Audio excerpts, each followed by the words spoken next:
କଟକ ବଡ଼ ମେଡିକାଲରେ ଡାକ୍ତରଙ୍କୁ ଦୁଷ୍କର୍ମ ଅଭିଯୋଗକୁ ପୂରିଲାଣି ସପ୍ତାହେ କିନ୍ତୁ କିଛି ରିଆକ୍ସନ ନେଉନାହାନ୍ତି। କଟକ ବଡ଼ ମେଡିକାଲରେ ମହିଳାଙ୍କୁ ଦୁଷ୍କର୍ମ ଅଭିଯୋଗରେ ସପ୍ତାହେ ବିତିଗଲାଣି।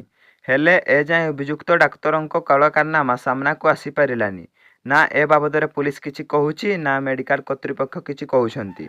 କ'ଣ ନିୟମ ଥିଲା ଓ ଡାକ୍ତର କ'ଣ ଉଲ୍ଲଂଘନ କରିଥିଲେ ତାହା ଏଯାଏଁ ସ୍ପଷ୍ଟ ହୋଇନାହିଁ। ଏହି ଘଟଣା ତଦନ୍ତ ପାଇଁ ଗଠିତ ଟିମ୍ର ତଦନ୍ତ ସରିଛି କିନ୍ତୁ ଏସ୍ସିବି ମେଡିକାଲ କର୍ତ୍ତୃପକ୍ଷ କିମ୍ବା ରାଜ୍ୟ ସ୍ୱାସ୍ଥ୍ୟ ବିଭାଗ କାର୍ଯ୍ୟାନୁଷ୍ଠାନ ବାବଦରେ ଏଯାଏଁ ଚୁପ୍ ରହିବା ନେଇ ପ୍ରଶ୍ନ ଉଠିଛି।